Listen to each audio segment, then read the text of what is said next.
안녕하세요. 좋은 아침입니다. 다른 날보다 좀 마음이 잡잡합니다. 이제 뉴스에서 해양 공무원 A씨가 북한에 의해서 사살되고, 사살된 후에도 총에 맞은 것도 이제 모자라서 불에 태워졌다는, 어, 소름이 끼치는, 이제 뉴스를 이제 들으면서 출근을 했습니다. 또 제가 직장에 나가서도 당연히 화제는 그 문제였습니다. 그래서 실장님이 저한테 지금 물어보시는 거예요. 북한은 왜 그러냐고. 그래서 내가 그런 얘기를 했습니다. 대한민국에서 살고 있는 3만 5천 명이 넘어되는 탈북민들, 그리고 탈북 인권가들, 그리고 미국과 가나다, 세계 여러 나라에서 인권 활동을 하고 있는 탈북민들, 그리고 지금 우후죽순처럼 일어나고 있는 탈북민 유튜버들, 물론 남북을 비교해서 젊은 친구들이 인권보다는 재미에 이제 북한과 이제 남한을 이제 비교해서 올리는 유튜버들도 있긴 하지만, 그래도 40대를 넘기신 분들은, 인권을 위해서 이제 외쳐대는 분들은 왜 그러겠냐고, 그 사람들이, 그리고 또 내가 헛소리를 하겠냐고, 보지 않았냐고, 김정은이가 자기 배다른 형을 독국물로 살해하고, 자기 고모부에 포탄 가지고 쏴서 죽이고, 그리고 이제 금강산이 이제 개발되었을 때, 금강산이 이제 열렸을 때 박왕자 씨, 대한민국 국민, 아, 다 리얼이라고. 그리고 우리 몸과 머리의 세포들은 아직도 북한을 기억하고 있다고. 세뇌가 그렇게 진저리찌게 무섭고, 그 세뇌는 무서움 속에서 당한 거라서 지금도 악몽을 꿈꾸고 있다고, 그런 얘기를 해드렸습니다. 이제는 우리 얘기를 좀 들어달라고, 그런 얘기도 이제 했습니다. 마음이 많이 아픈데, 또 제가 할 수 있는 거는 제가 쓴 자서전을 계속 읽어 내려가는 방법밖에 없어서, 저는 오늘도 제 자서전을 읽어 드립니다. 오늘 읽어 드릴 제목은 도문국제변방 감옥입니다. 도문국제변방 감옥은 중국 길림성 도문시에 위치하고 있다.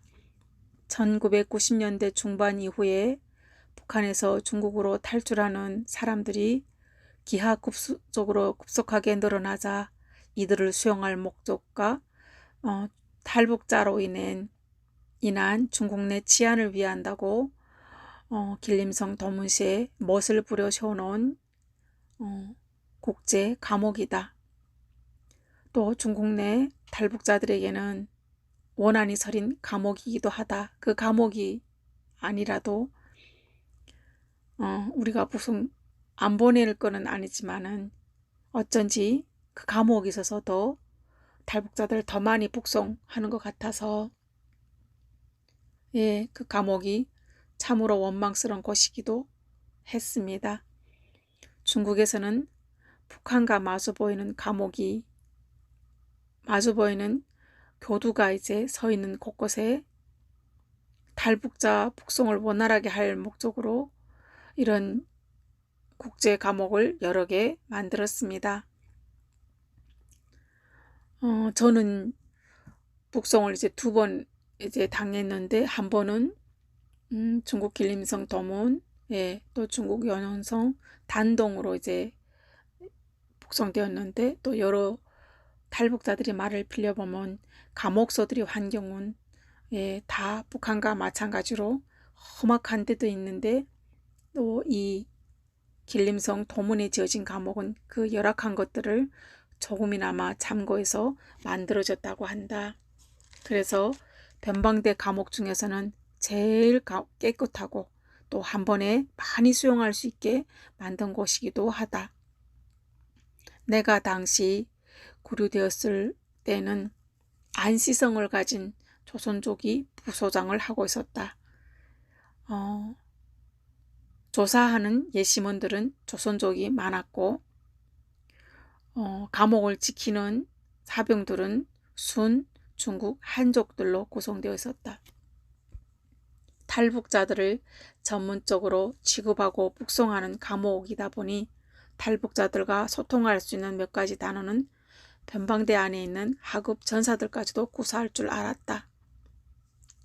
사실 그들이 배운 몇 가지 단어라야 사람이 아닌 탈북민 죄인을 치조할 때 하는 반말에 가까운 것이었고, 또 그것을 듣는 우리에겐 참으로 굴욕을 안겨주는 그런 단어들이었다.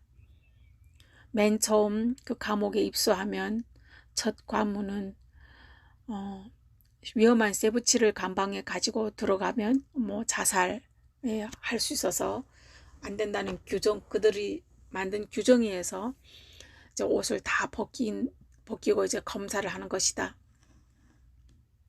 그런데 내가 봤을 때는 그 의도는 북송되는 탈북자들이 생명처럼 여기는 중국 위안이나 금부치를 북한에 가지고 나가지 못하게 하는 검사처럼 보여졌다. 말로는 남녀 성별을 따로 갈라서 검사를 한다고 하지만 여자 군인들이 옷을 다 벗기고 금속 탐지기로 온 몸을 쓸어내리면서 검사를 한다. 무슨 살인범이나 잡범들을 대하는 듯해서 기분도 너무 안 좋은데, 홀딱 벗은 우리들이 있는데도 수시로 남자 군인들이 문을 열고 들어와서 여자 군인한테 이것저것 물어본다. 그냥 대놓고 탈북자들이라고 여자 취급도 안 하는 것이 너무도 기분이 상했다. 거기에 앳된 여자 군인들이 우리에게 하는 불편한 말은 벗은 우리를 더 불쌍하고 초라하게 만든다. 옷 벗어, 빤스 벗어, 젖싸개 벗어. 이 세 마디가 전부인 그들의 말투며 행동들에서 못 사는 거지 나라에서 온 죄인 취급하는 것 같아 너무 자존심 상하고 기분이 나빴다. 그들이 조선족도 아니고 중국 한족들이라 조금은 이해한다 하지만 어린 처녀들에게서 듣는 말은 자존심 그 이상이었다. 아마 지금 생각해보면 이 감옥소에 있는 조선족 간부들한테서 배웠을 것이다. 내가 알기로는 지금 중국에서 살고 있는 조선족들도 1920년대를 전후해 일제히 등살에 못 이겨서 두만강을 넘어온 사람들이거나 혹은 조선의 해방을 위해 간도로 넘어간 한반도의 후손들이 아니던가. 아무리 중국이 이제 자기들을 자국민이라고 인정해준다 해도 민족이 뿌리는 어디 가겠는가. 북한이 어렵고 못 살고 난민 취급을 못 받는 우리가 탈북자들이언정 이다지도 같은 동족을 무시하고 조롱하는 말을 배워줘서 욕을 보이게 해야 되는지 정말 온몸의 피가 역으로 흐르는 것 같았다. 내가 비록 그들이 잣대에서 죄인이고 죄인이 신분으로 그 자리에서 옷을 벗기고 검사를 당해야 하는 몸일지라도 정말 너무 치가 떨렸다. 도문 감옥에서 수감돼서 북한으로 북송되기까지 조사를 받는 북한 사람들은 여러 가지가 있다. 첫째는 탈북해서 중국에서 남편과 살다가 동네 신고에 의해서 잡혀 들어온 부류, 내몽고를 통해 한국으로 가려다가 잡혀 들어온 부류, 얼음, 일종 마약인데 북한에서 가지고 나와 연길에 있는 운방책에게 넘기다가 잡혀 들어온 부류, 그리고 중국 내에서 같은 탈북자들을 팔아 넘기려다가 걸려서 장춘에 있는 감옥소에 중국인들과 수용됐던 부류, 또 중국에서 받은 형기를 다 채우고 또 북한으로 북송되는 탈북자들 여러 부류가 있었다. 탈북자들도 사람인지라 중국 내에서 여러 가지 죄명으로 중국 공안에 잡혀서 1차적으로 장춘에 있는 감옥에서 형기를 마치고 또 북한법에 의해서 또 송환되는 그런 탈북자들도 있었고, 북한 보위부 요원들인데 중국에서 사고치고 잡혀서 들어온 경우도 간혹 보았다. 보통은 중국인 남편하고 살다가 신고로 잡혀 들어오게 되면 짧게는 보름에서 한 달이면 북한과 마주보이는 온성군 남양 교두까지 이송이 된다. 즉 북송이다. 또 한국에 가려고 길을 나섰다가 잡혀 들어오면 일단 한계조가 적게는 4-5명, 많게는 7명부터 10명이 넘어갈 때도 있었다. 사람이 많고 브로커가 한국인인지 중국인인지 또 진술이 필요했고 조사가 필요해서 서로 연계된 사람들도 일일이 다 조사했다. 중국인 브로커로 확인되면 체포와 동시에 탈북자 1인 대조 신문조사가 들어간다. 브로커가 한국에 있으면 중국으로 유도해서 들어오게 하는 방법을 쓰다 보니 작게는 석 달, 많게는 반년 내지 그 이상 도문 감옥에서 머무르기도 한다. 그 사건이 마무리되어야 북한으로 이송되기 때문이다. 나도 우리 팀도 한국행 기도로 내몽골에서 도문까지 이감되었으나 반년이 넘도록 도문 감옥에서 살았었다. 도문 변방에 수감된 탈북자들은 감방 안에서 거의 입을 다물고 자기 속내를 숨기고 산다. 왜냐하면 같은 감방에서 한 이불을 쓰고 살다가도 북한에 있는 온성보위부로 북송이 되면 보위원들이라는 작자들이 도문 변방에 수감 중인 한국행 기도자가 몇 명이나 되는지 그 사람들이 이름과 나이를 일일이 물어본다. 몇 달 지나 북송되어서 왔을 때 거짓 자백하지 않게 미리 중국 변방대 감옥 소식을 바로바로 체크한다는 것을 변방 감옥 안에 있는 사람들은 다 알고 있었다. 북송되기 전까지 한 감방 안에서 한 이불을 덮고 같이 밥을 먹고 살았다고 해서 다 나랑 마음이 똑같은 것은 아니다. 특히 두만강이 바로 옆인 여기 도문 변방 감옥에서는 나 자신에 대해서 철저하게 숨겨야 했다. 연길 변방 따사는 호텔입니다.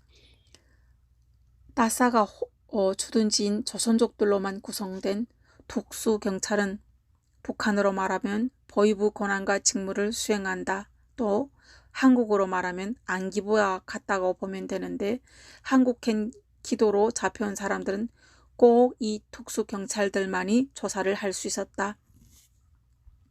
대략 한 감방에 탈북자 20에서 30명씩 수감되고 있었는데 북한에서처럼 교정 자세로 앉아 있을 때도 있고 앉아 있지 않을 때도 있었고 혹은 감방 안에서 자유스럽게 누워 있을 때도 있었고 노래 부르고 북한보다는 많이 자유스러웠다. 이제 감옥에 앉아 있다가도 창문으로 양복을 입은 사람들이 불러서 조사를 나가면 일단 본인 입으로 한국으로 가려고 한 것은 아니라고 우긴다. 사실은 그 감방 안에 몇 달씩 구금되어 있는 이들은 말없이 다 공감 아닌 비밀이다. 저들이 한국 기도라는 것은 입 밖에 내지 않아 그렇지 비밀인 셈이다. 우리 일행도 도문 변방득 감옥으로 이감 온 날부터 감방한 사람들과는 별로 어울리지 않았고 우리가 왜 잡혀서 들어왔는지 철저하게 비밀에 붙였다. 조사원 사복 입은 경찰들이 찾아와서 감방에서 이제 나갔다가 조사받으면서 홈씬 두들겨 맞고 들어와도 우리는 아무 내색조차 할 수 없었다. 감방 안에 탈북자들이 우리를 바라보는 눈길도 부담스러웠고, 만약에 들켜서 한국 기도로 낙인되어 북한에 북송되어지면 영원히 바깥 구경도 못하고 정치범 교화소에 끌려 들어가서 죽을 때까지 부모님과 동생들을 만날 수 없기 때문이다. 또 더욱이 중국에 있는 남편과 아이는 영원히 볼 수 없다는 사실이 너무 진저리 치도록 싫었다. 북송되기 전까지만 하더라도 감방 안에 다른 탈북자들이 입방하에 내가 한국 기도라는 것들이 오르내리는 것은 죽기보다 더 싫었다. 특히나 우리 일행은 발가락들이 다 동상을 입고 들어와서 걱정이 이만저만이 아니었다. 남편하고 살다가 동네 신고를 당해 도문변방 감옥으로 잡혀 복송되기를 기다리는 이들은 모를까. 한국을 가려다가 감옥 안에 들어온 이들은 서로 말을 나누지 않아도 눈치 하나로는 알고 있었다. 서로 말은 못하고 속내 속을 이제 비치지 않아도 아, 너네도 그 길을 가다가 여기로 왔구나. 그런 눈빛으로 서로 주고받으면서 안쓰러워했다. 서로가 서로의 앞날은 모르는 법이고 알려고 하지 않았다. 북송되어 가더라도 서로가 모르는 채 하는 것. 그것이 당시 그 감방안이 룰이고 섭리이기도 했다. 예, 오늘은 여기까지입니다. 예, 그 찹찹한 마음 때문에 제가 퇴근을 일찍 하고도 이제 이거 읽어 드릴 수가 없었습니다. 마음이 너무 아프고 짠했습니다. 그분이 공무원까지 이제 되면서 이제 일을 하셨던 분이고 40대 후반에 자기가 북한에 의해서 사살되고 또 태워지기까지 할 줄 본인도 이제 몰랐을 것이고 가족들은 더 몰랐을 것입니다. 이것이 북한의 실체입니다. 왜 탈북민 인권가들이 그리고 수많은 탈북민들이 북한에 대해서 그렇게 얘기하는지, 내가 태어난 고향임에도 왜 그렇게 말해야 되는지, 이제는 대한민국에 있는 국민들이 좀 알아주었으면 좋겠다는 그런 안타까운 마음도 있습니다. 이제 날씨가 좋더라고요. 퇴근에 들어오면서 보니까 이제 햇빛도 이제 나고 모처럼 기분 좋은 이제 하루가 되었으면 좋겠습니다. 예, 안녕히 계십시오. 이영주였습니다.